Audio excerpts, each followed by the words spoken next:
Oui, je t'aime, oui.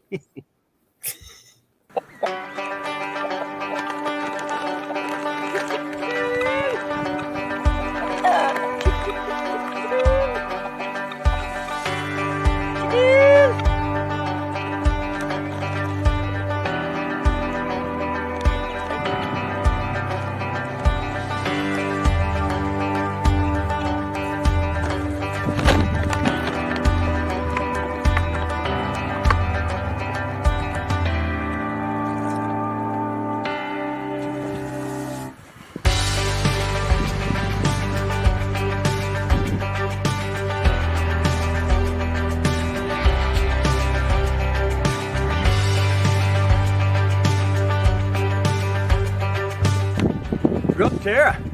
My chicks dig it.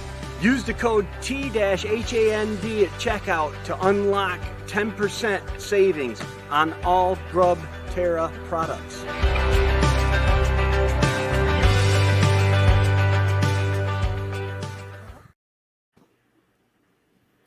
Hello, hello, hello. Hi. It is the Homestead Hi. Centric show. I have Lynn from Bucket List Homestead and Marty Lynn from Little Homestead by the Beach with me this evening.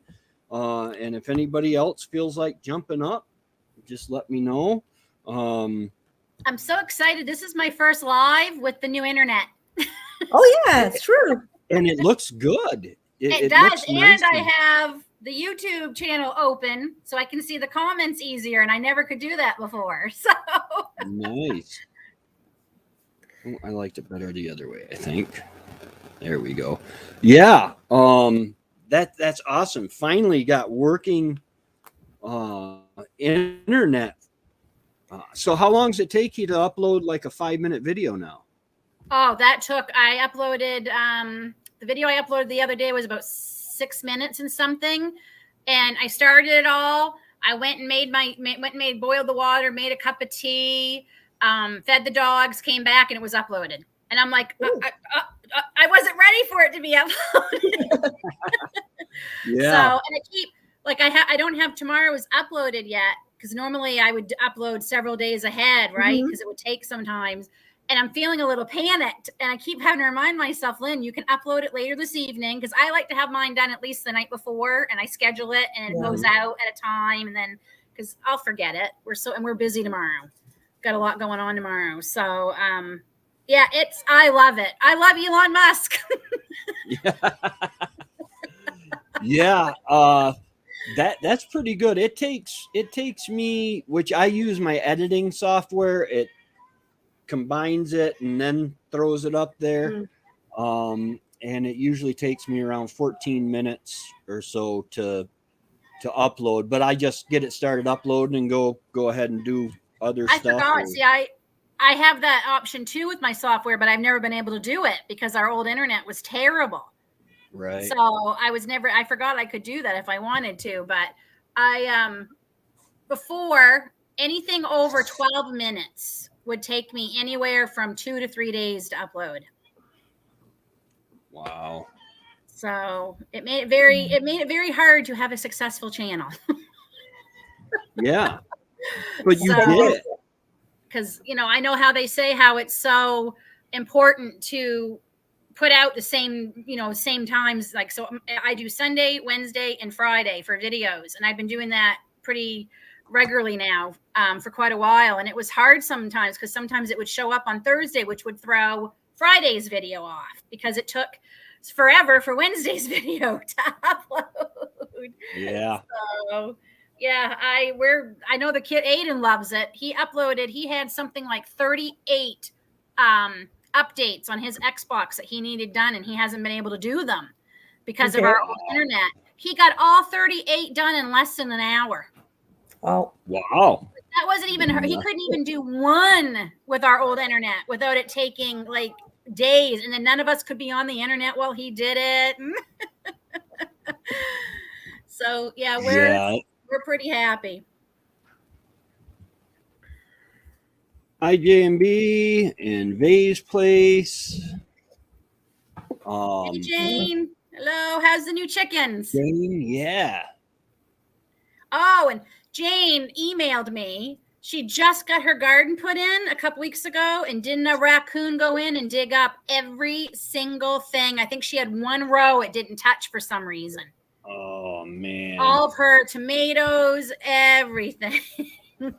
I've got a raccoon out here that I've shooted away a couple times, shooting above its head with the 12 gauge, figuring that the shock of the sound will scare it away. Yeah. And then I saw it out here the other night, and I didn't have the gun handy, so I spooked it away just with my hands and stuff. And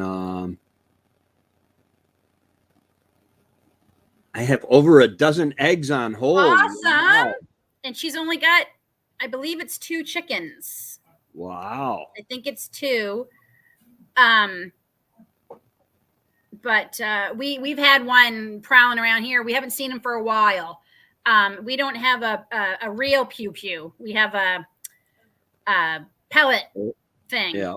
But the sound of it, like, we don't even put anything, just the sound of it's enough to scare it off.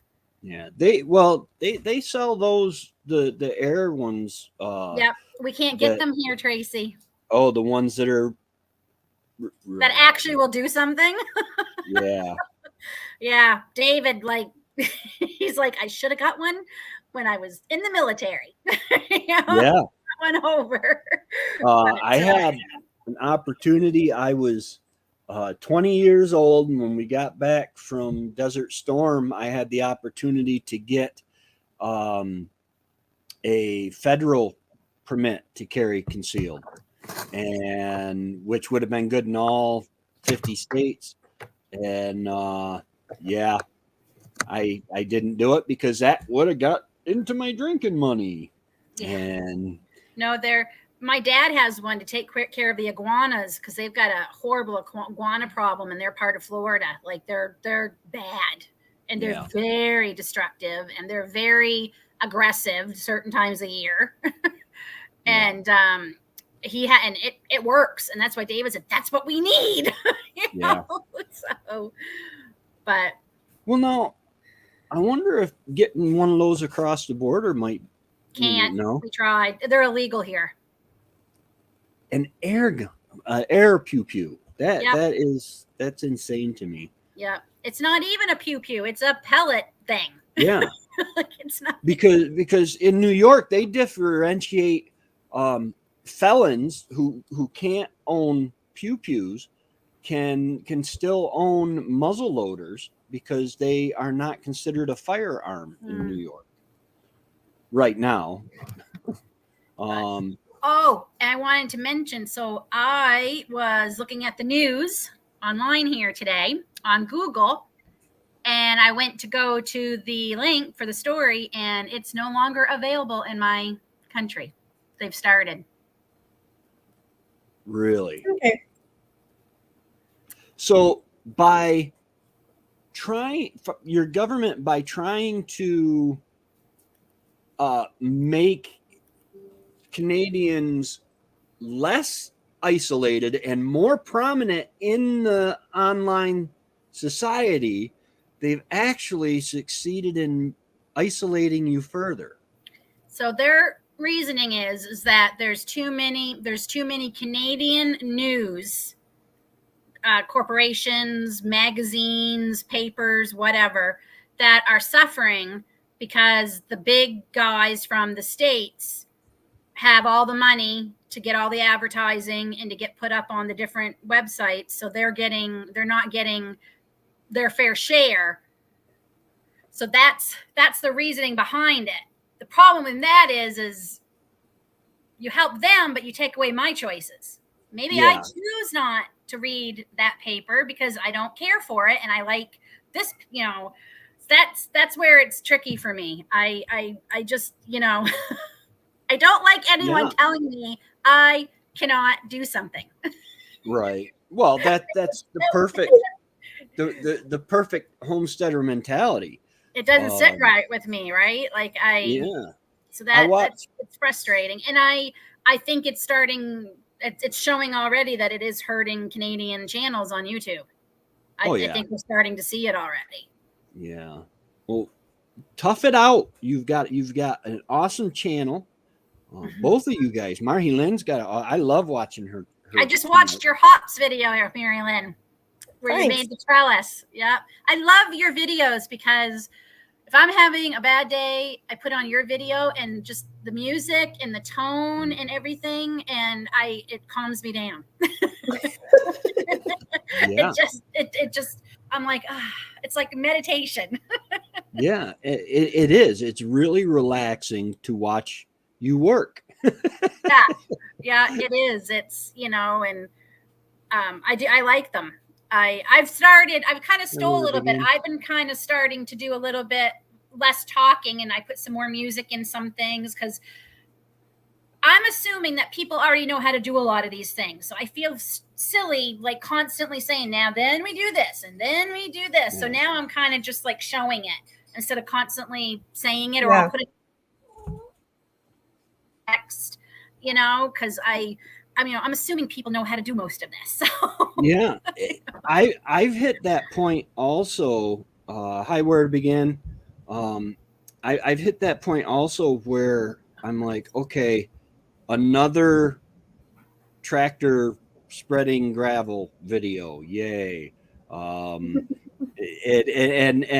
It's coming up with different ideas because I'm honestly, my garden's growing. I do have some stuff that I really need to do, but who wants to watch a video of somebody weeding their garden? And that's one of my big things. I have a really needy cat tonight. Yeah, that's my dog every day of the week. Tracy said, for me, what I would do is like that. I would put that in like a video with a bunch of other things, and I'd say, I got to get to this today, weed all this, and then I'd show the before, and then I'd say, there, now it's all done. That way, because you're right. I'm the same way. I'm like, I don't want to watch someone weeding a garden. I hate weeding my own garden, let alone watching. But I'll say, this is one of the things I'm getting done today, and then I would show it done after. And then just kind of like your tractor gravel video, I would say, we're going to be doing all this, and then I, maybe show you just starting it, and then show the after, because people don't have big attention spans either. Yeah, well. It's like Where to Begin just said that they just posted a gravel spreading video. The thing is I did at least one video at my neighbors spreading out the sand and leveling out for them. Then I did a couple videos on my driveway, and then the other day, I guess it'll probably be coming out tomorrow, the video of me leveling off the area because it's part of the sheds, because my chicken coop, I'm putting a rock in front of the door to keep the doors closed. Temporary, like 6 years ago, 6 or 7 years ago, it was just temporary. And that is something like that's how I would show it. I'd say, I have to spread all this gravel in anticipation of my sheds that I'm getting and stuff. And you never know, you always get that one person who's like, hey, I never thought about using that to do this, and in my philosophy, if I help one person or one person gets, something out of then I consider that a win. Yeah. Hey, Darren. Darren. Thora Haven. I am doing really good. Me too. my wood chips, they had 4 trucks full of wood chips. The first guy that came to dump, I think, went back and told them, okay, because you've got gravel drive all the way up to where I want you to dump it, and then when they're backing in, it gets a little soft. And I told the guy, I said, I'll spread out the wood chips that you just dumped so that, you guys won't have any problem. And they didn't come back after that. What animals do each of you raise? Marilyn, you want to start with you? Yeah, I'm raising meat rabbits mostly. And this year I began chicken for the eggs, but most of my chickens are roosters, so I don't think I'll have eggs this year. Oh So, no. but I have meat. I'll have meat. Yeah, all it That's good. takes is one hen, and you I think I have at least one because she's smaller. But with five brothers, not sure how she will do. yeah. Well, they're pretty resilient, and you never know. I've had chickens that I thought were roosters before, and they Well, I saw they three died up. grow. So Okay. three of Oh, the three of them are crowing.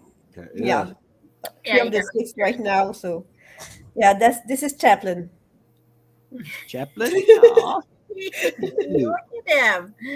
Oh Lynn, my what goodness. what Well, animals do you? I raised two teenagers. Um, we have four Buff Orpingtons right now. It's a long story. We used to have more chickens, but probably a good topic for tonight.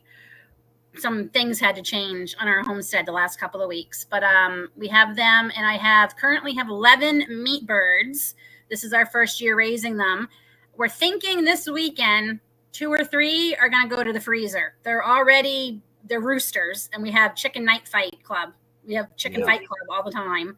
They're funny because I've never seen a dumber animal in my life than these meat birds.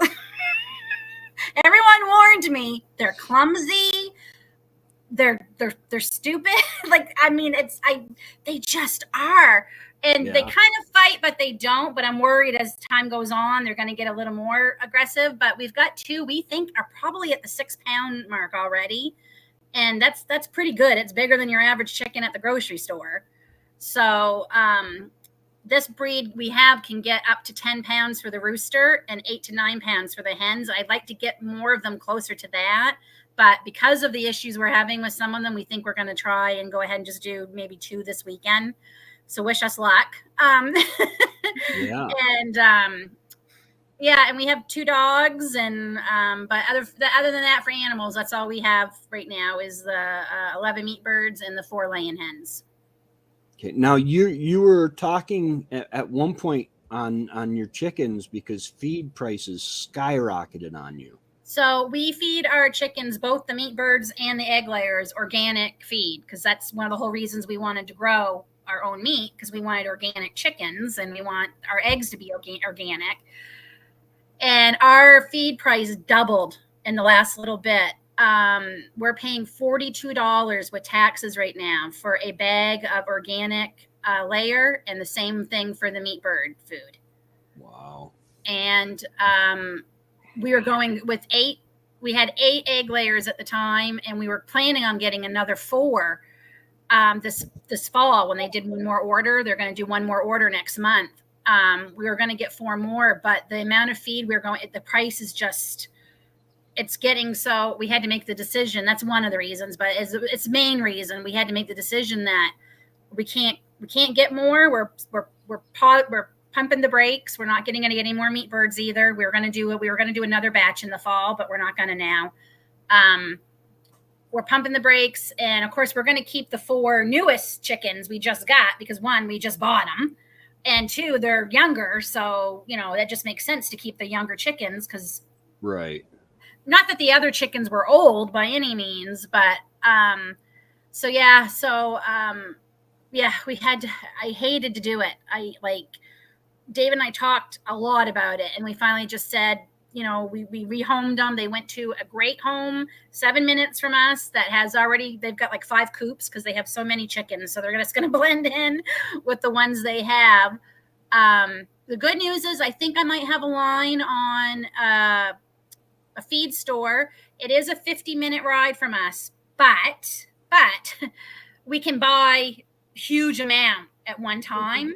And it's going to be cheaper than even what we're paying now. So it's worth it to do it's not too far from a Costco. So we could just make our Costco run at the same time and do that. So, yeah. Just be careful. I was buying my rabbit feed in large by pallet. So I had 40 bags of rabbit feed at the time, and it got moldy. Oh yeah. So Well, I lost about half my bags to mold. I don't think we'll buy. I should say this was before when we were going to keep if we've got more chickens, but we're only going to keep the 4 for a while. I'll probably still just buy my normal amount, but knowing it's cheaper, you know, Yeah. will certainly help. Well, yeah. But yeah, $42. We were paying a little over 20 something a bag for organic feed. And it just kind of crept up on us. And then the other day when we went and bought it a couple weeks ago, we bought 1 bag of each. And when she said the price, I looked at her and I said, we're only getting 1 bag each. She says, yeah.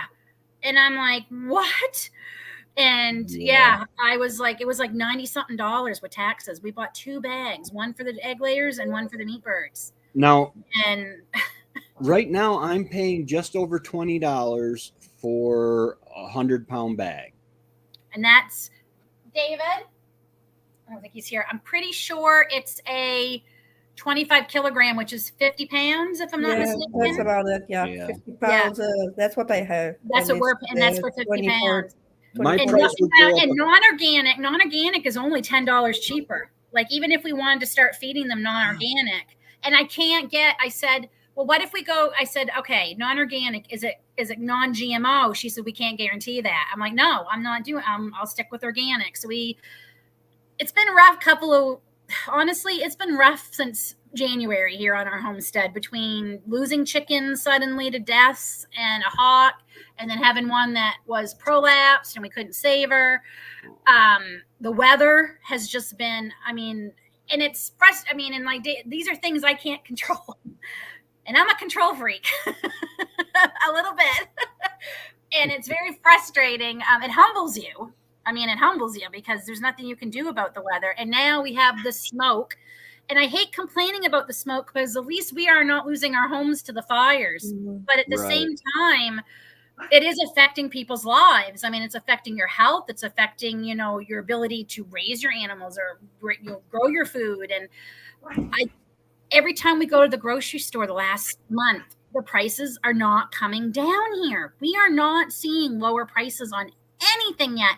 We were at Walmart the other day and Grace was like, Mom, wonder if they have watermelon. I said, oh yeah, that'd be nice. And I could get one for the chickens too, because I love to give them one. It gives them something to do and they love it. I could not believe it. They were small. They weren't even the big, large ones. They were small. They were $12. I said, nope. Grace was going to buy it with her own money. And I said, Grace, I'm not going to let you do that. You're not paying $12 for a watermelon. That is insanity. Yeah. And the time of year we're in, and they're $12. Yeah. And I'm wondering if, like with the chicken feed, we have a movement among at least one of the feed producers. I won't mention any names, Purina, but that has invested heavily in the egg market. They just invested in a joint venture in Florida, and they're expanding that, millions and millions of dollars going into these laying facilities. And then they just happen to be the ones, actually it's Land O'Lakes that owns Purina, and they're the ones that did the investing. And then all of a sudden this past winter we had the whole feed debacle there, and it was certainly convenient. It was certainly convenient that everyone started having problems with certain feed from certain people. And it started affecting. So that, yeah, just because you're paranoid doesn't mean they're not really out to get you. Yeah. And it's kind of like with the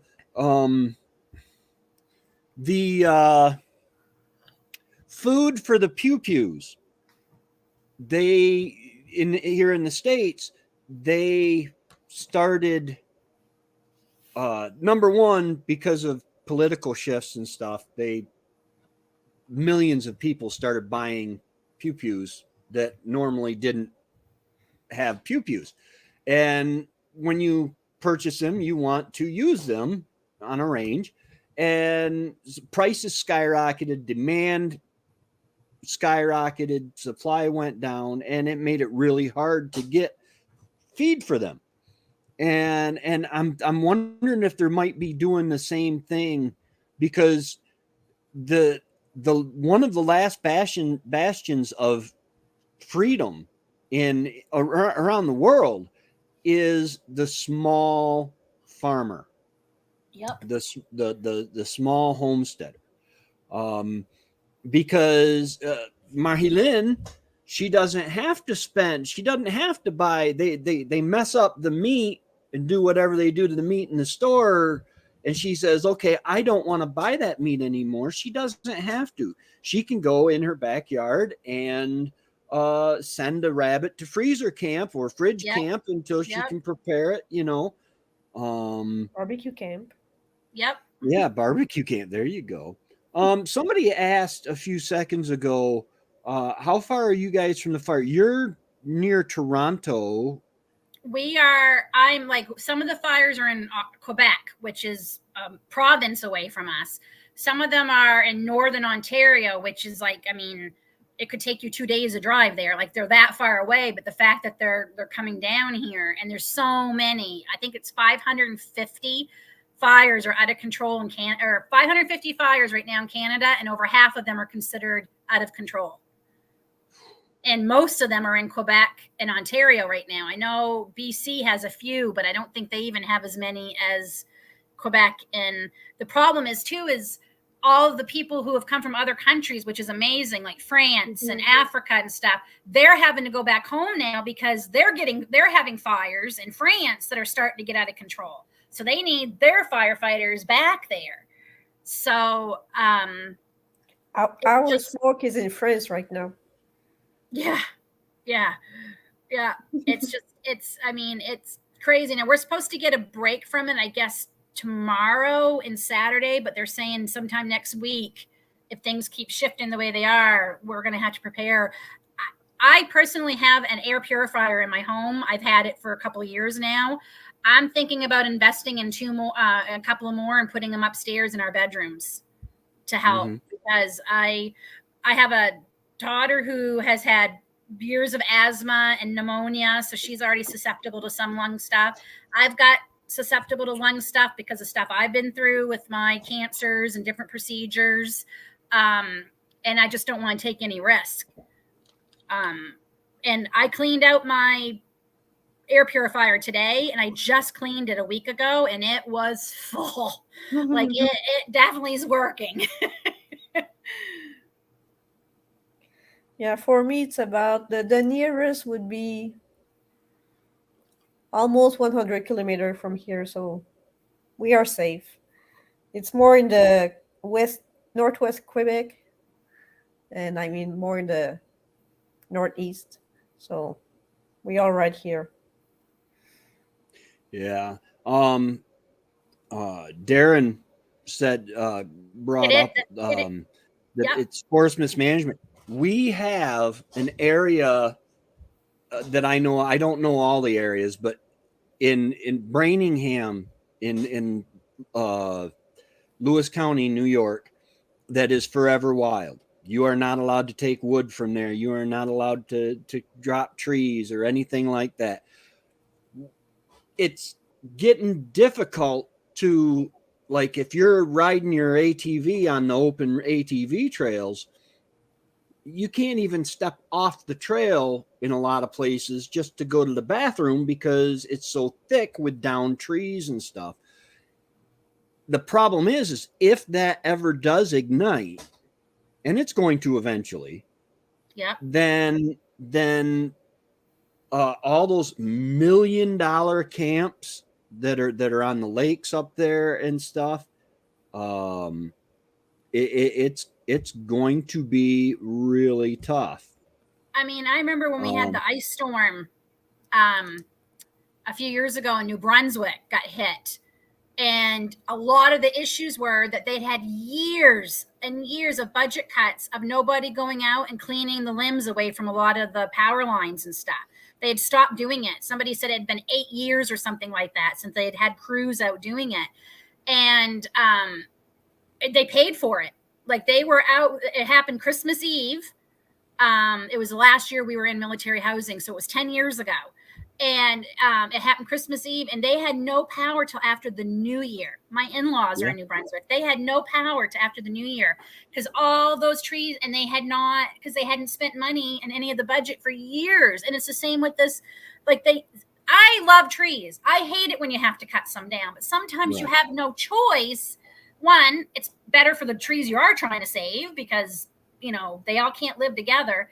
And, I'd rather you cut a few down than lose thousands of acres of forest that we've lost. I mean, it's heartbreaking. And homes and animals. It's just, and the one in Halifax, the one in Nova Scotia, their fire was actually started by four-wheelers. Oh. Yeah. I know in California it gets so bad, which California is actually a lot of their electricity problems and some of their fire problems are due to mismanagement on a grand scale, because there is a frog that may be endangered in such and such a river, so you can't put in a hydro dam because you might harm this frog. Meanwhile, you could be making all sorts of electricity off that and also have enough water for whatever. Forests need forest fires. It's unfortunate. Yes, they do. Lot of trees that won't germinate until they get that extreme heat from forest fires, and then you'll see all the seeds germinate. I mean, it's like Australia. After they're horrifying, now they've got things growing like crazy. And I remember I used to work with a guy who retired as a military firefighter, and he said it's amazing the things that start growing after a forest fire. Yeah, and I said, well, God knew what he was doing, right? Like, I mean, there's going to be a fire. It fertilizes the soil. Redwood trees, their cones do not open until it's 1,500, 2,800. It's very, very hot. Yeah. Yep. It's crazy. We're starting to have a mist. Also, I don't know if it's a fog or a smoke or what. I thought it might be humidity because our rain has been, our weather has been going north, coming from the south and going north, which I was really saying, okay, that's great because now, number one, we're not getting the smoke, but number two, the rain can go up there and help you guys out. The problem is we've had rain here all week in our part of Ontario. The problem is where the forest fires are, it's not getting the rain. Yeah. I said, Mother Nature has a very sick sense of humor. Like, we don't need any more rain here. We're very wet. We need some sun, and they're not getting it where they need it. That's the problem. Yeah. It's the state of our world. It's like everything is getting harder. Things are getting more expensive. Yep. I was walking out of Walmart. I went to Walmart just to pick up a couple things to last me to the end of the month. I hadn't spent I allot myself like $450 a month for groceries, and I had like $150 left, or $130 left. It was, and so I went just to pick up stuff to last me to the end of the month, and I was walking out with this cart that had very few stuff in it because I buy frozen pizzas and prepared meals and stuff like that because I'm lazy.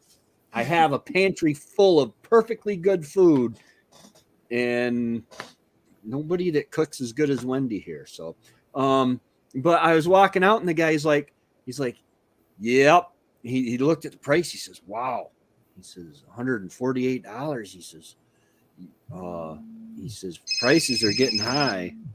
And the call of the life. That's Trevor. That's Trevor. I think Remy says this a lot. Like it gets hard because, you do okay, but you never seem to be able to get ahead. Just when you think, okay, maybe we'll get ahead a little bit and maybe we can start saving for a little vacation or, that thing we've been saving for. And then happy Canada Day, Canada. Saturday, our gas goes up again because the carbon tax goes up again. So our gas is going to go up again on Saturday, 0.18 cents a liter. And it's so frustrating because it's just like, when does it end? When does it end? Like, we already got people who are not able, like mortgage rates here in Canada. People, one guy, he said he went from $2,200 a month. His mortgage is now over $100. He doesn't think he's going to be able to keep his house. Wow. Because it's just what our bank is doing is our mortgage isn't going up, but they've extended our amortization rate. So now instead of being paid off, it was originally it would have been like 18 years now. Now we're back up to 20. So instead of raising our rate, they've, which I guess I'm grateful for, because I certainly don't want to be doubling our mortgage payment, because I will have to try and get a job outside the house, which makes it difficult when you have 2 neurodivergent children living at home. So and they're saying the rates are going to go up again, probably in August or September. Yeah. Hopefully a lot of this is the policy of my government's fault, being the superpower or whatever you want to call us. When we close off all the baseline natural resources, petroleum products, anything that comes from oil, which is just about everything nowadays, the cost of everything goes up. The cost to transport everything goes up. And I don't know. I've seen some of the candidates that right now we're in primary season, and I've seen some of our candidates, and I know. My mother's like, Lenny, I don't know what we're going to do. That's because she says, who are we going to? I just seen this. It's funny because in Germany, they actually have mortgages that are generational. So people have these amazing homes there, they're amazing, but the mortgages are low because the next generation takes it over. Your grandparents lived in it, and then your parents get the home and they live in it for 30, 40 years, and then you get it. And I'm wondering if that's what Canada's going to happen. 80-year mortgage. Jesus, you won't, if you buy your home and you're 30, you won't be alive. Right. Yeah. And that's the thing. We have this on one of the news stations. There's a thing where 5 people get together. They sit around a table, and they basically have 4 of them are conservatives, and then there's one that is a liberal. And the liberal, she just came out and said, and if you're a liberal, please don't just leave. You're welcome here too. But she's just because she might just be playing a part for all I know. I don't trust any of the major news networks, but I don't trust any politician. No. None of them. None of them. We have to we've got to get back. I like the way an American Homestead puts it.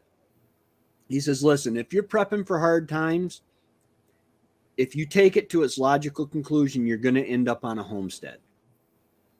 You're going to end up in some way self-sufficient. I think it's Vay from Vay's place. She's in an apartment, and she's got plants and stuff in potteries and in pots and stuff like that. In whatever way you can, and it's going to become a necessity. And and our lifestyle is under attack. There are those, why should I'll use me as an example. Why should I fall in line? If what are you going to do? Are you going to shut off my power? Oops, I'm off grid. That won't affect me a bit. I catch you messing with my generator. Let's just say it's not going to end well for you. I have 20 acres and a shovel. But And pigs. And pigs, yes. I had a friend who I copied this from her today, and because she put this a lot better than I could, and I just want to read it.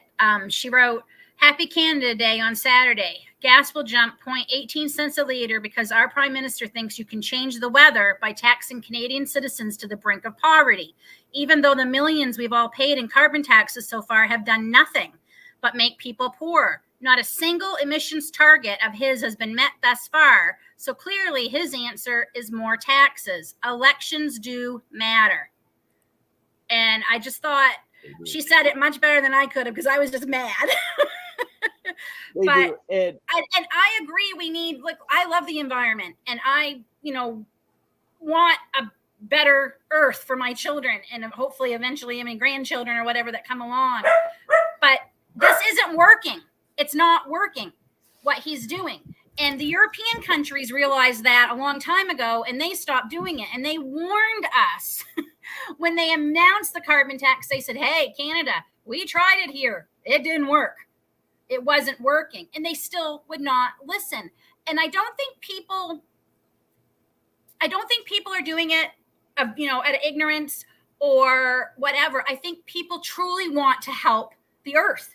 And they want to help the environment. And I think they're hoping that this is going to, like, they think, okay, this is going to work, but it's not, And I mean, I think 7-8 years of this now we've been doing this. Has it been that long? I can't remember. It feels like we've been doing it forever. Hey, stop. It's just not working. Just a second. I got to kill somebody. It's like, I watched Hulu and Netflix and Prime, and because the state I am in I am in New York, they naturally assume I'm in the city or somewhere near the city. And so I get Con Ed that does the electricity in the city, and they're putting up solar panels on tops of buildings. That's wonderful. It's all great. However, these fires that are hundreds and hundreds of miles away are literally affecting my solar because of you just don't get the bright light that has my solar panels filled to the morning, or to the full first thing in the morning. Enough. Lily, it's Dad.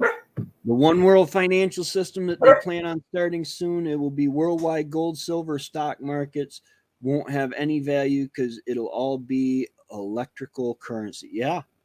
Yes. And the thing is I remember a time watching a movie. In fact, that movie, I believe, is on Amazon Prime now, called Years of the Beast. It's an old early 90s Christian, it's a B movie.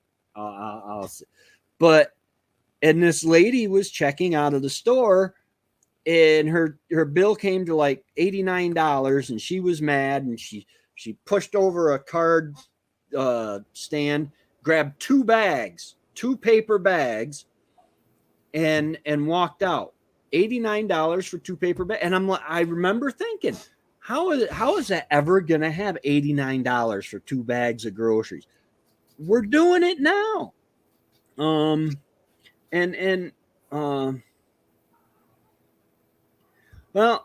yeah, I'm thinking the average Joe don't care. Okay. It's like me. I believe in a biblical timeline. And by the way, Answers in Genesis has got a YouTube channel, and I have been watching some of their things. It is awesome. If you're wondering about why the why people say that there was no Big Bang, or why people believe in creationism and why we don't believe in evolution. Check them out. They explain it. It's literally PhD level people, but they're talking in a way that even I can understand. But yeah, but what we're talking about, I think, is the people that are pushing these agendas, like the people that are propping up our the American president.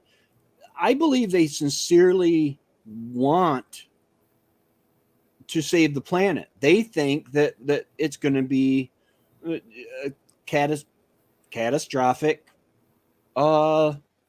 climate change, human caused. The thing is, we're not going to stop it. I read the back of the book. I know what's going to happen. And it's looking like it's going to get bad like that. But I believe that there's a few hundred people, maybe a couple thousand people in the world that have nefarious purposes for it. They're all getting rich. Oh, yeah. Oh, yeah. Just be right with Jesus. His return in the clouds is very soon. If you're not, if you're not right, you'll have 7 years of tribulation, which is extremely bad. And yeah, absolutely. Right now, it's just man being stupid and punishing man. You don't want to be around when God decides to start punishing the earth when he does.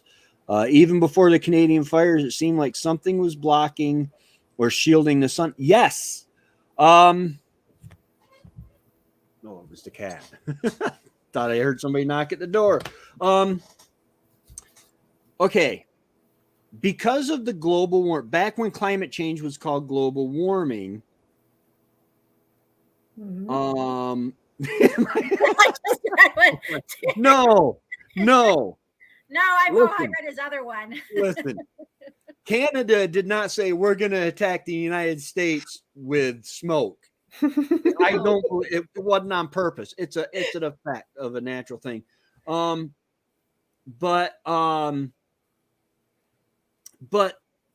when the global warming came out, they got this idea. Okay, we need to. The Earth's warming up. What's causing the Earth to warm up? Okay, sunlight coming through these evil gases and not enough ozone, whatever, to take care of it. So they're literally the contrails. There's a difference between the trail of an airplane that will dissipate. It's moisture. That it'll dissipate rather quickly. And the chemtrails that they're putting out, the FBI has admitted that there is a program putting, I want to say aluminum particles or something to that effect in the air to reflect the sun back off the planet to keep us from overheating. And we wonder why our cancer rates are so high. Yeah. I think Trevor told me the other day, he says, yeah, I don't use antiperspirant. I said, well, that's that smell. And he says, no, I use deodorant. He says, but antiperspirant has got aluminum in it. A lot of them are taking it out now, but you have to be careful. And aluminum is one of the number one causes of breast cancer in women. Yeah, and you're putting it right next to your lymph nodes and stuff, man. Yeah. But no, I do not blame Canada for the wildfires. I mean, and some of our fires that are happening are from ignorance. I mean, in Nova Scotia, they told people you cannot have campfires right now. This is when they were burning out of control a month ago. Said, everything is dry as the Sahara here. They caught 7 groups of people in 2 days burning fires. And one of those group of people caused some more fires. And it's like, it's just like, and this is what drives me crazy because I just don't understand why they did it. Davis, and he goes, everyone always thinks it won't be us. Oh, it won't happen to us. Fire won't get out of control. We'll just have a little fire, make some s'mores or cook some hot dogs. It'll be okay. And it just boggles the mind. When we were really dry here, it looked like our neighbor next door was going to start a fire, a big one, like big one. And I looked at David and I said, I'm going to be that person. If he starts it, I'm calling the fire department on him. Because I said, he's got a hell of a lot more to worry about than just his area. Like we're right now, if his goes out of control, as dry as it is, it's going to come right over to our place. And we've got a lot of trees and everything. And all I could think of was him burning down our place. But he didn't. Yeah. He was just piling it up for when he could. So, right. But I mean, he was making me nervous because I'm like, at that point, we'd had no rain. We were under a fire ban because it was dry here. Here I am. Yeah. But this is why I always say I want to go move to an island somewhere. I just want to go to an island somewhere with my family and just have no news and raise whatever we need. And it would be nice because as it stands now, being totally self-sufficient is very hard. It's very hard. The Amish are the closest that I know to it. And the gentleman down the road that's building my shed, he said he told them he told the town, he says, listen, you guys can't keep raising my taxes. I mean, we're like 3 years straight that they've raised our taxes here too. And he's like, you are about to make it so I cannot afford to live. And and the thing is that they don't use money as much as we do. I mean, yes, they shop and stuff, but they have gardens, they raise food, they have animals, livestock, chickens, and they're dependent on within their little community. And the problem is you still have to pay taxes. There are certain things that you have to have in order to live that you have to buy. We looked at a number of different countries and islands. So far, yeah, I know. We know that we won't be staying in this province. One of the obstacles that was keeping us here for us, that got taken away this week. So, because we were worried that I couldn't leave my oncologist, but now that I don't have to see him anymore. Yes. Tell everybody your news, because I don't know how many. I will try to do this without any emotion. I've had cancer 4 times. 2 of those have been non-Hodgkin's lymphoma. And the kind I had, I was always told it's never considered curable, ever. It's always considered in remission, 15 years, 20 years, but they'll never be able to call me cured. And I've dealt with that. I just thought, so I've had, I had to see my oncologist every month, and then every 3 months, and then every 6 months, and then every year.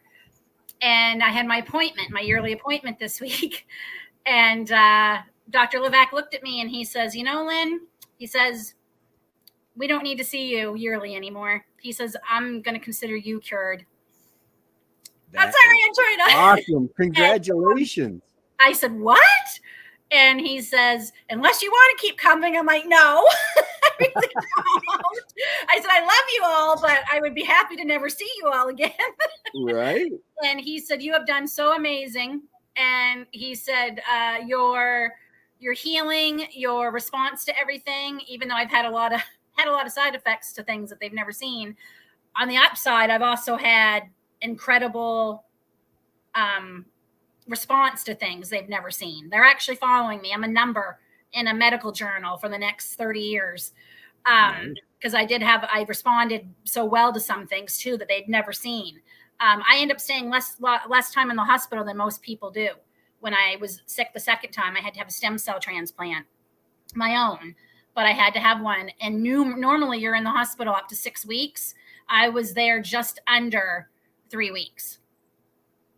And the doctor said to me, he said, what is your secret? He said, you've got a higher white cell count today than I do.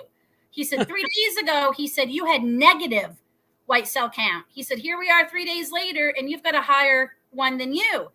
And I said to him, I said, two things. I said, God is good. And I pointed to the picture of David and the kids that was beside my bed. I said, these people need me.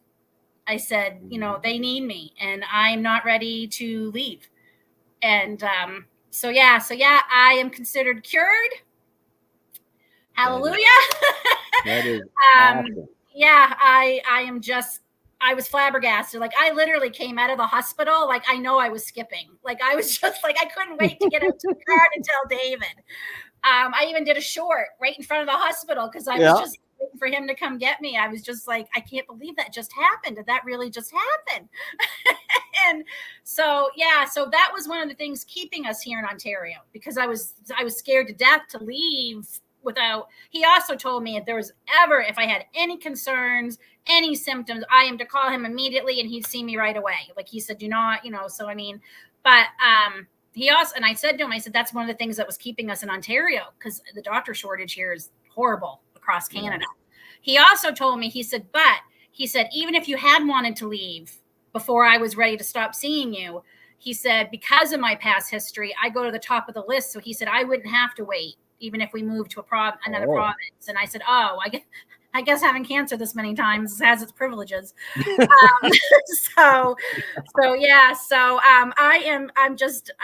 You all don't have, because going to the doctor also caused a lot of stress. Every time I had to have my blood work, I always, was scared. So yeah, I am pretty stoked. The other thing that's keeping us here is we promised our son, he's neurodivergent, and to leave with only 2 years left of high school would be devastating to him, to have to have that kind of change and all that. So we promised him that, but we are definitely, I don't see us staying here.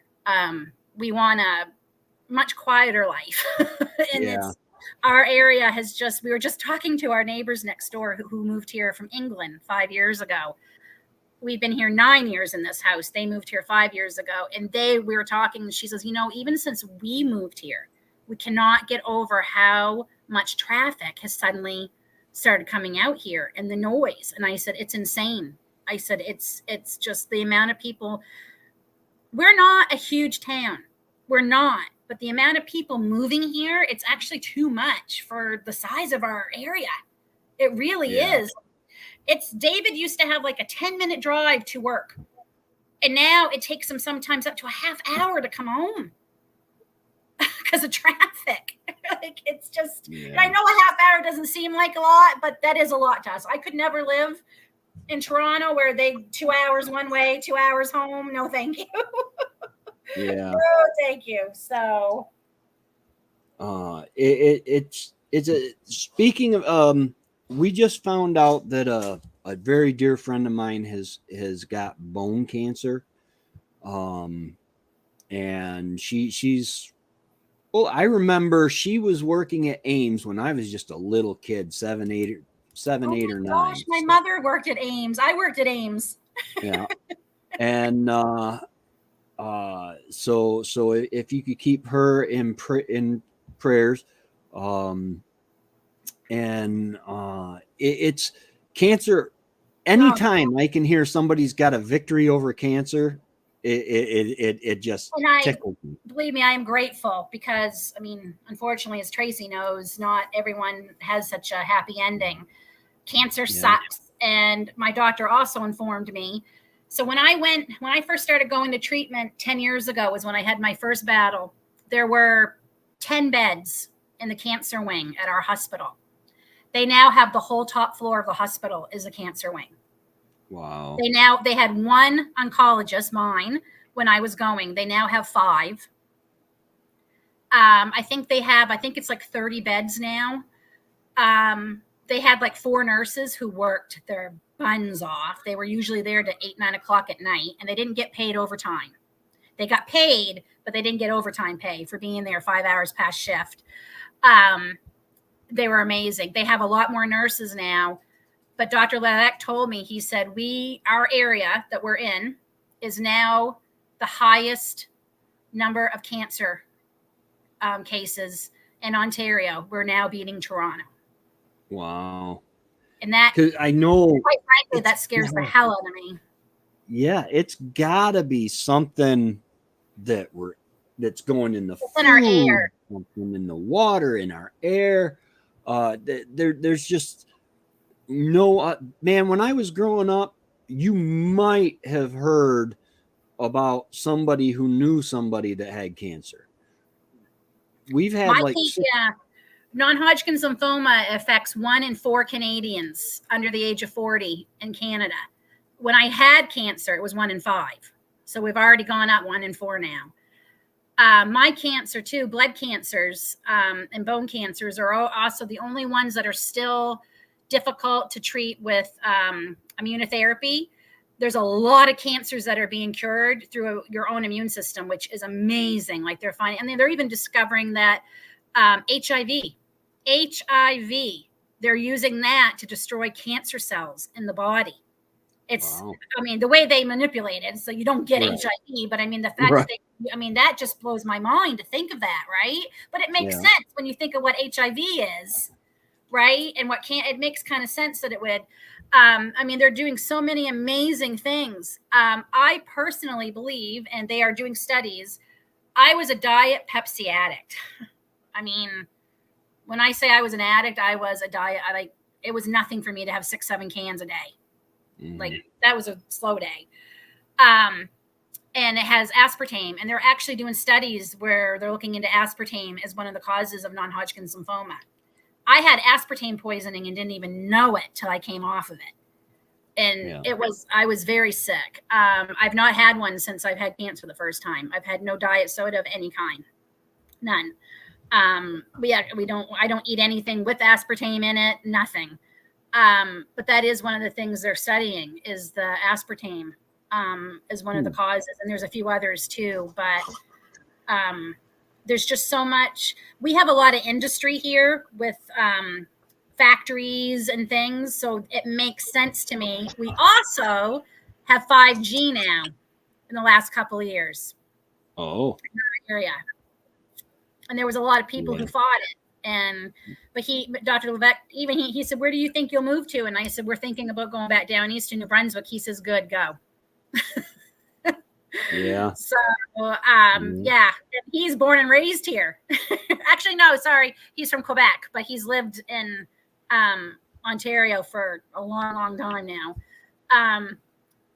It just scares me to think that we have that many cases. I mean, I'm glad they're able to treat more people, but I'm so angry that they had to make the whole floor of the hospital bigger because they have so many people sick. Yeah.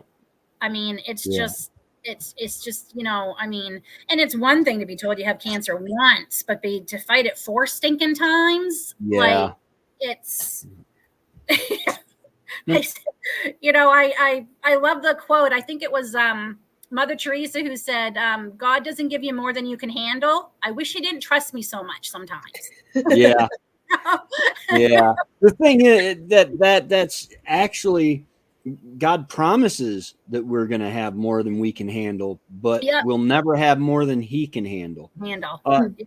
Marlene, now you were having problems with your water recently, right? With your water softener? Water system at large, any ideas on that? I know it was a pretty costly. We'll pay for it. Is it a water softener system that you need? No, our water is not hard. It's it's bog water. We're surrounded by bog. We have a well. And so it's very acidic. It's full of iron, and it's full of tannin. Yep. I don't. Yep. Yep. Okay. So my water right now, it's yellowish. The taste is not that bad right now because we worked a lot with our system. But at one time, I was drinking yellow water and with blood taste. Ooh. Yeah, we have hard water and a lot of iron and sulfur. That's so we have a water softener. And I was just going to say because we rent ours, like we rent to own. We won't, we only had to pay $60 a month until it's paid off either this year or next year. But if you're having other, it probably wouldn't help you. It will help you with the iron. But, Yeah, it will, and yeah, the only thing it does right now, because it's supposed to remove the iron and everything, we don't have sulfur. That's Okay. clear. We don't have it, but it's supposed to remove everything. For now, it's removing only the particles. So Okay. taking a Brita will do the same. But yeah, we'll pay for it. Probably in 3 weeks they'll come. And at one point my shower was orange. Yeah, that's when our softener went out 2 months ago. Yeah. It stained. I mean, and it's amazing how quickly it stained everything. My nails were beginning to be orange because of Yeah. the shower, and Yeah. Yeah. well, it's still Berkey drinkable, just filters. not good. Pastor McQuaddy says, get or build a Berkey. I have a homemade Berkey. It's got the Berkey black filters, but it's just two 5-gallon buckets on top of each other, and you have to put the filter in so it can't leak down in, and it filters the water. But even it's $130 some for just two of those black filters now, and they only do a few thousand, 6,000 gallons of water or something, which is quite a bit. We want to get a reverse osmosis system. We're just deciding whether we want to spend the money and put it in, and then because it will help to sell the house. I mean, it's certainly and then in the meantime, we've got 2, 3, 4 years, however long we're here out of it. But we wanted to do one for a while. I've been really thinking about it, and I think that's what we would like to do is have one of them put in. Well, I was filling one of my totes. I have 2 300-gallon totes that I fill in the summer outside and for the house. And I have a filter system. I fill it from the well, and my well went dry. Yeah. So I called my cousin. I used to actually drill water wells with him. Did it go dry just because you need to have it filled again, or is there something wrong with it? Well, it's the well that went dry. I was filling the 300-gallon tote from the well, and what it is, I've been fighting. Let me get this right. I've been fighting with coliform. Yeah. Trevor's like, man, you keep making mistakes like that one, and you'll never get a date. But I've been fighting with coliform since we got this well. The seeps are at like 4 and 6 feet deep. So coliform comes when sometimes when the water runs over plant roots and biological material in the ground. But hopefully within the next few weeks, Frank will be able to, he's supposed to come here. He's got one more well to drill, and then he's supposed to come here. So hopefully in the next few weeks, he'll come here, drill me a well, get me right down into the good water, and then I'll be able to drink water from my tap. It'll save me like $20 a month on, probably a little more than $20 a month on water bottles. I hate buying bottled water. I hate it. It drives me insane when we buy it. I just, well, in New York, I get a 5-cent rebate. They charge 5 cents when you buy it, but I get a 5-cent rebate. They're talking about doing that here in Ontario, putting a deposit on all of our stuff. And we don't buy, I mean, well, I guess it depends on if they put it on protein shakes, we're in trouble because Aiden drinks a lot of them. But that's one thing we like about Ontario. We don't, if you go in and buy something at $6 a case, that's what you pay. You don't pay another 5 cents on each can like we did in Nova Scotia. And they're talking about, I knew they were going to do it here eventually because it's too big a money grab. Well, yeah. And I got to say, you get the money back. And I mean, in Nova Scotia, you only got half. You would pay 10, but you only got 5 cents back when you brought it back because that's how they paid for garbage and recycling pickup. But you didn't have to pay for garbage pickup, though. No, nope. Okay. Not in Nova Scotia. We could have put out anything. You can put out anything you want to in Nova Scotia. You could literally put out a refrigerator and they would take it away. Here, we have to call and tell them, look, we have a refrigerator we need to get rid of. Okay. You can buy it online now because they finally did that because of COVID. But before, you'd have to go down to the city building. $40. You have to get a special tag for each large item. You should have seen it when we had to get rid of all of our old mattress and box springs. It cost us a fortune to get it taken away. And by the way, we're already paying a fortune because it just went up. We're now paying $3 a bag for garbage here. It went up 50 cents April 1st. I hate this province. I hate this province. Every time it turns around, losing more money.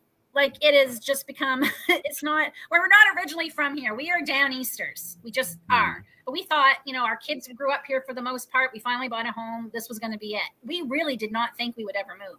But in the back of my mind, I would always hear, I would always hear that whenever I would say, this is it. We're not moving anymore. Or, the heck with it. We're staying here. And I'd always hear that. Yeah. I've had people ask me what I do about garbage, and because I have the rental in Port Leyden, that the house we used to live in Port Leyden, I now rent out. And the two things I take care of is the water and the garbage. I pay that for them because number one, when you have a utility like that, they can get way behind, and that affects the house because if they were to say not pay it and then they moved out, then the town won't turn it back on until that's paid. So that would take me. Happened to my parents. Happened to my parents. They didn't know the people living there for 2 years didn't pay their water and sewer bill. And then the garbage, I just didn't want, bags piling up in the basement or, because honestly, I've been really lucky. I've got some really good tenants. I've had some of the best tenants I know. And hey, Remy. And we did buy burn barrels because we are allowed to burn certain things. Like I'm not burning any chemicals or anything. Right. So we are going to start doing that to help cut down on the cost. We went and picked up 2 burn barrels for like $25, and we're allowed to do that. So that's what we started doing. In the town of Western, you're not allowed to burn garbage. However, I'm not burning garbage. I save up like Amazon boxes and stuff like that, and I'll burn my unused boxes every once in a while. Maybe twice a year. Recycling's free here, so and David is like the recycling king. Like he can he does really well for a family of 4. We can get away with, I think one bag of garbage a week, but he puts it might be 3 smaller bags in one big bag. Like we're allowed to do that. You can put, so which isn't bad, but we've gotten better at recycling, all of us. Cause I said, cause I was guilty of it too. I was too lazy sometimes cause having to clean it all out, and it can be a pain, but. Wendy used to rinse out all the cans and stuff like that. And because we have to have clear bags because apparently the guy who runs the Lewis County dump wants to know what we're putting in our garbage. But and we were supposed to recycle, separate everything. And so we started doing that. And then one day I happened to be in Port Leyden when they picked up my mother's garbage, and they put she had a separate bin, a separate garbage can just for her recyclables. They put that in the same thing that they dumped the rest of the garbage in.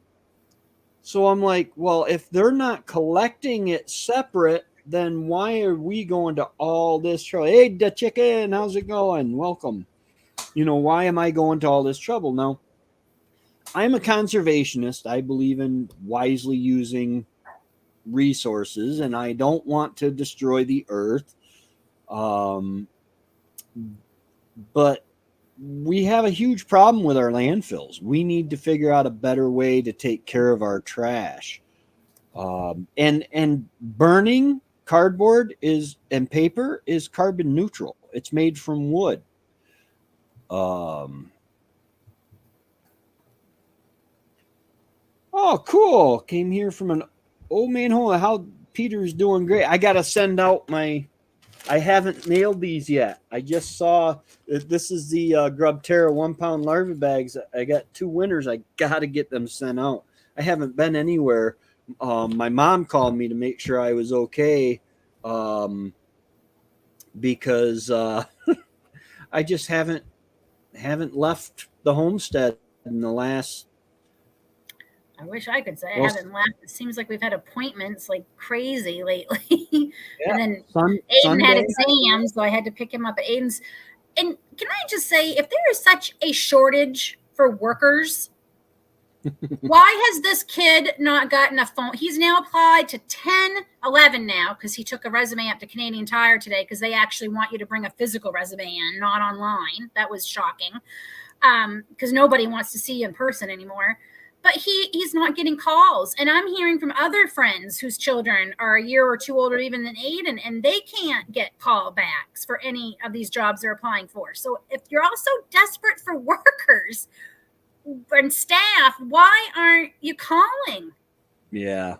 Like, David's convinced something more is going on. He said, I don't know what it is. He said, but something, he said, this is weird that they say they don't have staff. And then you hear about people saying, well, we're applying, but nobody's calling. Like, he got one call 2 weeks ago and said, told him what the job was. And Aiden thought it was working at a hardware store, part-time. And it was good for a student. It had great hours for him for his first job. He'd be working with the wood guys, helping load wood, stocking shelves, perfect for him. And he was excited. He said, I think I'd like that, Mom. I said, I think you would too. And they're only open till 8 at night. Through the weeknights, so he'd still have plenty of time to come home and do any homework or unwind. Only open till 6 on the weekends. It's not far from us, so it's not too far a drive. That would be great. They said, we'll be calling you soon for an interview. He hasn't heard anything. Maybe he should try getting back hold of them. Yeah, and I just said, it's just, and you go in and you say, I understand you're hiring. Oh, you gotta go online. You gotta go online. Yeah. Nobody will take an application or a resume. And then I feel like then you're not seeing the person who, you'd see like he's really enthusiastic. He wants to come to work. Yeah. And it's just I feel for him. He's frustrated because he does want to get a job. He wants to start saving for a car, and stuff. And I will say the people at Canadian Tire were great, because like when I gave it to them, they're like, all right, we're going to send this up. Now we're going to look at it. Oh, so now good. I know that they're going to look at it. Yeah. They went uptown tonight. Canadian Tire was hiring, and we were there last night, and she said, oh, tell them to bring a resume in. I'm like literally come in with a resume? She goes, yeah. I'm like, that's nice. So he took it up tonight. So that's Canada's Tractor Supply type store, right? No, it's more like our Home Depot. Okay. Our version of a Home Depot. Still, that's a good job to have. Probably will get a discount. Yeah. Yeah. That's why David was hoping he'd get the job at the hardware store because he'll get a discount because we need to buy. We're doing our deck over and doing some stuff in the garage this summer. So he was hoping. The hardware store or a feed store would be really nice. I told him, I said, you want to go work at the feed store? Still buy your wood right now, though. Yeah. It will come up. I know. Yeah. They're trying to outlaw it here. We need to add a little bit of an extension so we can put our hot tub at the end of our deck and get that set back up. And it's not a huge addition, which thank God. But I think I mentioned this in our little group chat, but I've been dealing with, and I know this is my issue, and I've been praying about it a lot, but I've been very sad and frustrated over some of the decisions we've had to make the last few weeks here on the homestead. And this is my fault. I get too caught up in Instagram and other videos and watching what everyone's doing. And in reality, a lot of the bigger channels who are making the money or whatever, they have a lot of help. And there's nothing wrong with that. Don't get me wrong. I mean, if you believe me, if we could have had help building that garden build, we would have took it. So they either have help with their editing and making their videos, or they have help on their actual homesteads because they're huge. Yeah. Or they have help with the house stuff or whatever it is. And we don't always see the good, the bad, the ugly. Yeah. And it started making me feel bad. Like I really was feeling bad because I felt like I was failing somehow. I mean, like David's like, who are you failing? And I'm like, I don't know, but I feel like I'm failing. And I think part of it is we want it so bad to do so much of this stuff, right? But at the end of the day, it's a lot of it is not only it is a lot of time because David is still working. We don't make a living from our homestead, so we gotta pay the bill somehow. It's also money. Yeah. I mean, I'm just gonna let's just be honest here. And I am always telling people you can't do everything at once. And then I fell into it. I fell into the trap, because we were trying to do too much. And what ended up happening is we're burning out, and it's only April. Yeah. And we're like, we got a lot of time left here this season. And money ran out too. I mean, there's only, and we still have some other things that we have to do. And quite frankly, I told David, I'm actually kind of getting a little resentful too of so much of our money and time going to infrastructure for the chickens or for the garden. Meanwhile, we've got a kitchen that still needs to be finished and some work with the bathroom. And in the garage, we're trying to make a room in the garage. And we can't do all that because it's all going to infrastructure for the homestead. So I was starting to get resentful almost. And that's not why we're doing this. I don't want to feel resentful. I'm supposed to be feeling better about doing this. So it's been a rough few weeks, but I have to say, I noticed this past week that tightness in my chest has been gone. Mm-hmm. Well, yeah. And I know you because of the feed costs, that was just ridiculous what they rose the feed to and stuff, that you downsize your flock a little bit or decided to. And the wonderful thing is now you have see you later, J&B. Praying for you, J&B. You can do that. That you can do chickens. So if the opportunity or the necessity comes again, you can get right back into it. And because you might be able to find a better way. It's hard for us that are up north because I can only free range until it snows. And then my chickens just aren't going to get the nutrition from. And we don't even, I shouldn't say we never free range. We free range when we're out there. We're like, we're going to be out here for a bit. Let's give the chickens a break and come out and stuff because I can't, because we have too many predators. Yeah. We just do. It's too high a predator count here. So unless one of us is out there, they're not out of their enclosure. I mean, they Right. just, but, and I think, I mean, this part of this is a little bit of pity, but I just said to David, I said, I just feel like maybe maybe our dreams are, we're just going to be those people who, no matter how hard you work and how much you want it, things aren't going to happen for us. Like, and I think that's a little bit of part of the problem is people are like, if you want something bad enough, as long as you're willing to work hard for it and all this, you'll get there. That's not true. That's not true. It used to be, but nowadays it's not always true. And that's why, because I fell into that funk of I'm just never going to have my chickens and goats and pigs and everything. I'm just not going to ever have that traditional small family farm and I had to kind of reassess and say, okay, my I'm making a conscious choice to live the journey. Okay, I don't know if I'll ever get my goats that I've wanted for years. I don't, but I'm going to work towards it. I'm getting to that point.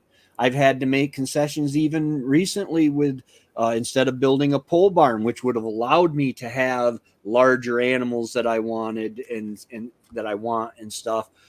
I had to downsize it to 2 12 by 20 sheds, which will still allow me to have goats if I want and expand to the rabbits and stuff like that. And yeah, the food, I will never be a very good gardener. I garden and I do videos on my garden. I don't like to do videos on gardening because I feel, even though I'm telling you what I'm doing, oh yeah, I feel like I'm a fraud because Tracy, you are I totally feel that 100%. Like I do that. Like I said to David, I said, but I do tell like I'm not an expert. Like I only, like I said, my gardening style is learn as much as I can, read as much as I can, plan as much as I can, and pray. Like seriously, that's and a lot of things work for me and a lot of things don't, but yeah, I think that I told David, I said, I think that's the hardest thing I've had to come to terms with is because my dad always taught me, Lynn, if you have a dream or whatever, as long as you're willing to put in the time and work hard, you can do anything. And I feel that's a lie we're telling our kids because sometimes, because I'm telling you, Dave and I work hard. We work hard. We've worked hard for every damn thing we have. Nothing has been given to us. And we don't mind working hard, but after a while, it gets to the point where you're like, where's the reward for working hard? Like, where is it? And I'm going to be a little honest here and I'm a little embarrassed, but like Lindsay and Jack, I have been envying them so much. And I know they are working like, oh my goodness. I mean, they are like falling into bed at 8:00 at night, so tired. They can't even stay up, and wondering, when's winter, but they're kind of doing what I always dreamed of. I always wanted a Christmas tree farm where I could grow Christmas trees and people could come in the winter. And I wanted to pick your own farm with berries. Like, I mean, for, almost our whole marriage, I always had that dream. I wanted, I would do like hot chocolate when people would come to the Christmas tree farm. And, I wanted to have a sleigh ride that would take people around to pick their tree. And I know they're working hard, but at the same time, I envy them. And part of that is because they're also a good 15 years, I think, 10 years younger. I don't know if they're 10 or 15. So sometimes I wonder. They're quite a bit younger than I am. And I just wonder, like, maybe I do have to give up some things because we are the age we are. Like maybe if this had been 15 years ago, we could have done a little bit more. But I mean, we also have, and I hate, again, I don't want to sound like pity, but I have a lot on my plate too, because I do have 2 special needs children. And it's a lot some days. Yeah. It's a lot. I love my children and I wouldn't change them for anything. I would change the world for them, but I wouldn't change them for the world. But I wish I could change the world for them. at the same time, it's hard. There are days where it's very hard.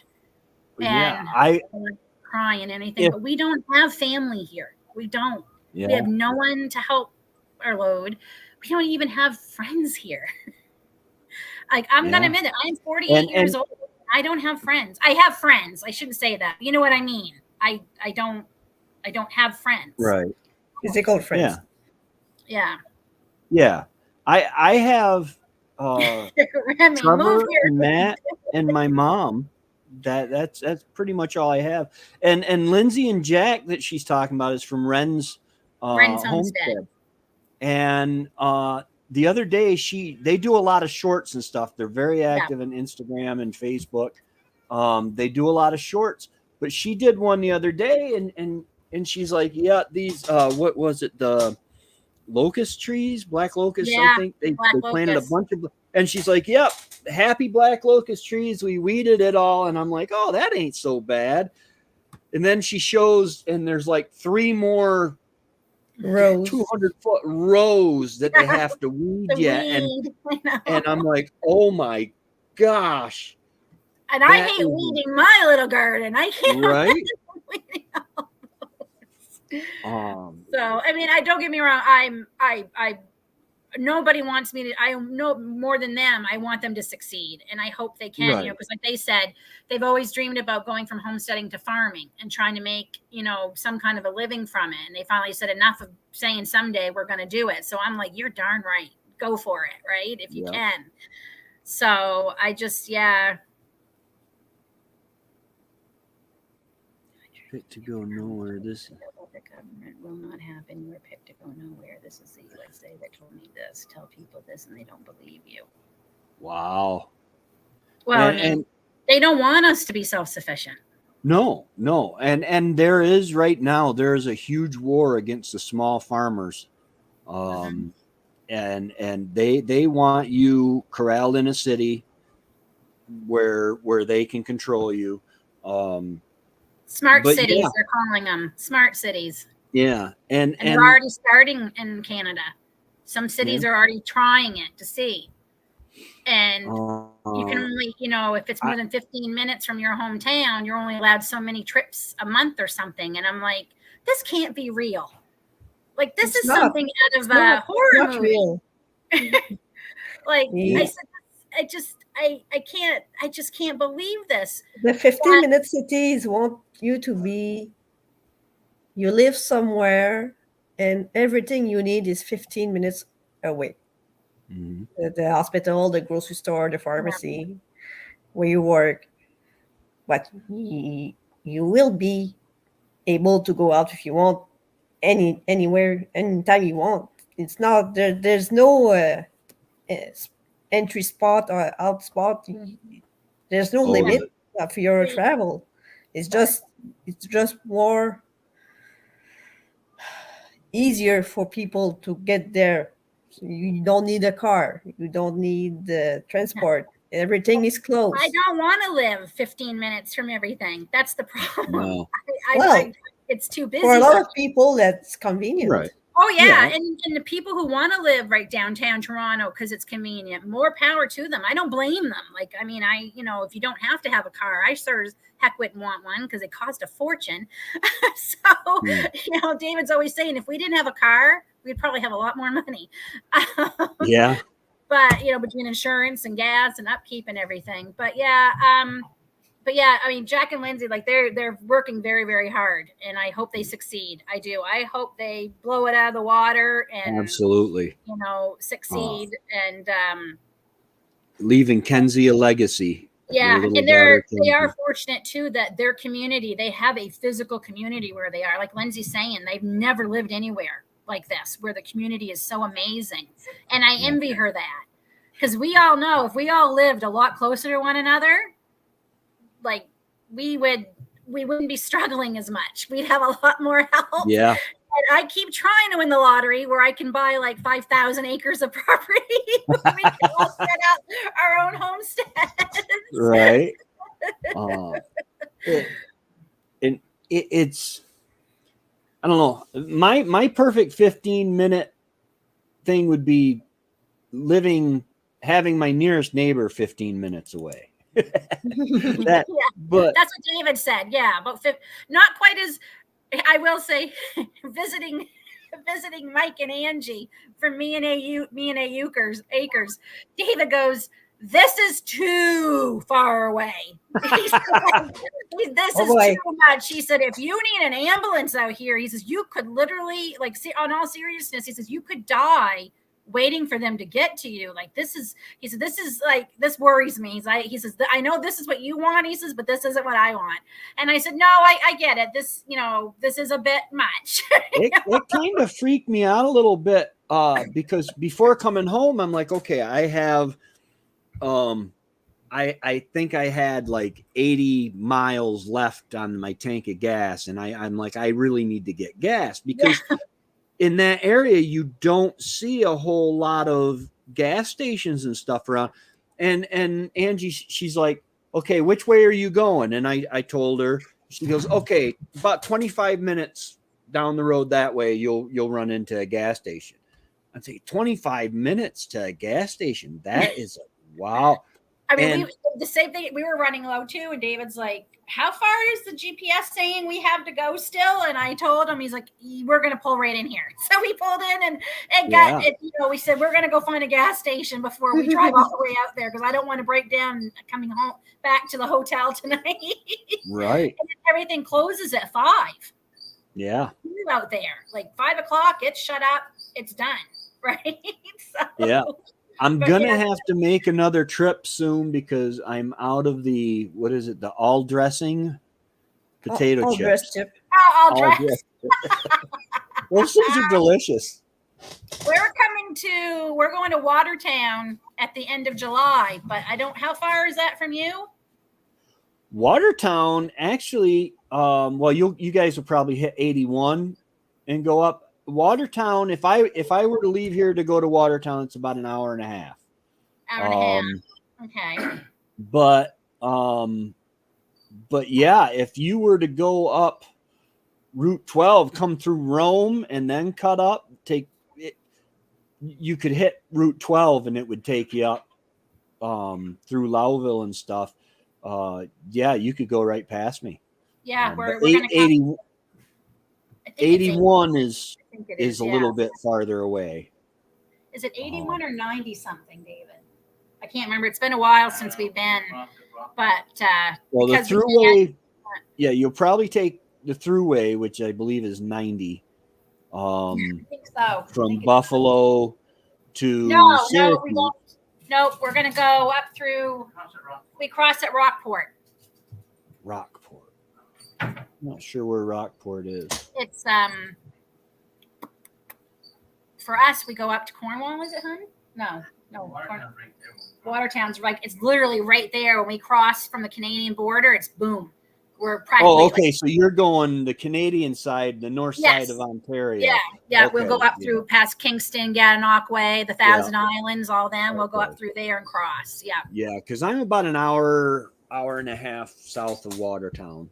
Yeah, we're going to do a little back to school shopping and just, we're not going down east this summer like we had hoped, or we had thought. I mean, it doesn't really bother me, but I mean, it does and it doesn't. I mean, I would like to see my grandmother, and I know David, we'd like to see David's parents, but that's another thing with the homestead. Like, it's, 2 days is a max, that we're, our meat birds will be gone by then. So we'll just have the 4 egg layers, and we've got an electronic door that we're going to install and practice over the next few weeks to make sure they can come in and out, make sure they've got lots of food and water and everything. And 4 chickens, you can put them in the trunk. Yeah, take them with us. Well, like when I went to Canada the 2 times, the first time I had my nephew come up. And he basically was just locking the chickens in and then letting them out at night and checking the feed of the pigs. The second time I went, when Trevor and I went riding, I just filled the chickens' feed up and I propped the door open so they could. Now they were at risk, but honestly, in the coop that they're in right now, until I get the new coop, they are at risk. The only thing they're being protected from is the wind. But and then the pigs, I had my neighbors come over and just make sure, because I was using feed that I had a bunch of feed left over from last year, and it wants to cake up in the automatic feeder. I got that 55-gallon drum feeder. Yeah. But I'm gonna go ahead and close it out because my throat's starting to hurt. Probably from And the smoke. yeah, The heat, the humidity, the Yeah. talking. Yeah. but yeah, Marty Lynn, you haven't been very quiet tonight. Oh, you just two do a great job talking. You know. That's my other problem. Like, other than David, like, I don't have anyone to talk to. So when I finally get to talk to people, I don't shut up. So my mom has that saying, and it's a real struggle because Yep. when you're talking to her, she's so happy because she stays in. She's kind of in her house.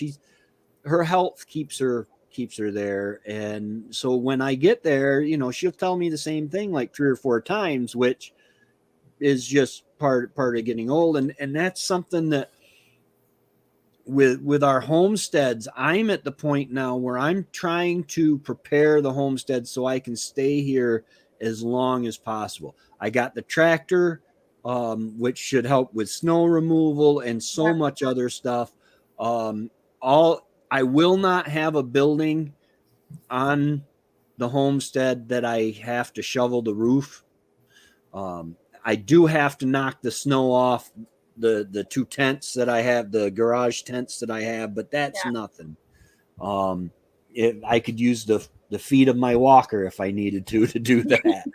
But Yeah, yeah. I'm starting to prepare the homestead for me getting older. Yep. Yep. And not being able to do as much. But ladies, I thank you so much for being here tonight and Thank you, coming Tracy. up with me.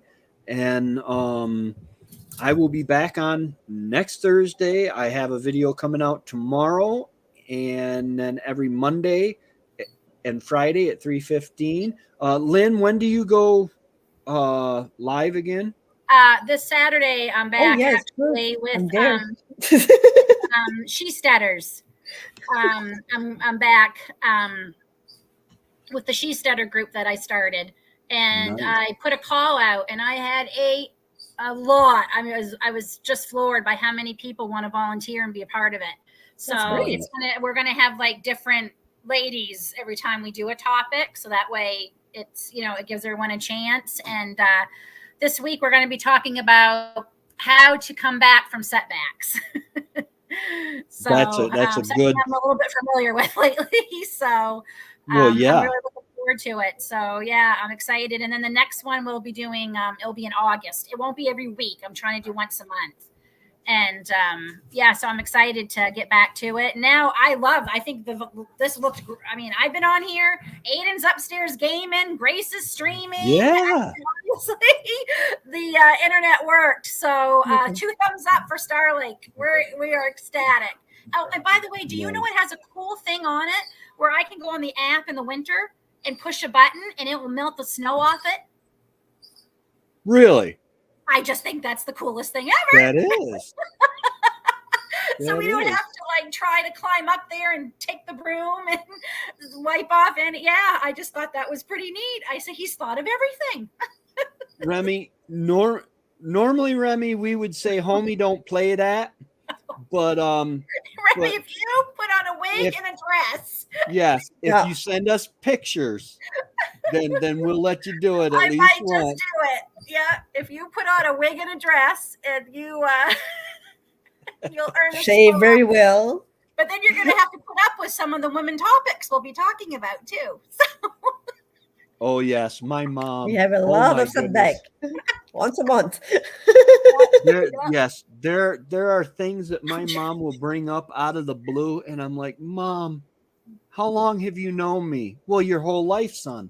I'm like, and in all that experience, have you ever known me to want to hear anything about what you're talking about right now? Remy says, don't challenge him.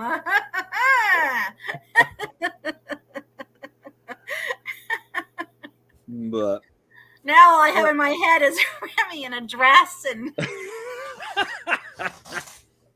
We'll have a new T-shirt, I think. Oh yes. Oh yes. oh. Absolutely. Absolutely. Always put God first and everything else will fall into place. All right, guys. Well, I'm going to let you go. Thank you again, Have a ladies, great long for weekend, being here. Canadian Bye. friends, and we're Yes, we're going four-wheeling. David and I, we're packing up finally getting our pass, and we're going to take the whole day and have a picnic. And I am so looking forward to it because we made a promise that this year we would have it. We'd take time to do that because we realized we didn't go once last year. Oh wow! So, and yeah. yes, happy Canadian. Is it Canada Canada Day? Day. Or Canada. Happy Canada Day to everybody north of that invisible line that causes me so much trouble. Oh yes, my shirt. Yeah. Just squash it. I wore it to the Amish guy the other day, and he's like, "Do you have squash bugs?" I said, "Nope, squashed them all." All right. Y'all have a great day, great weekend, and God bless.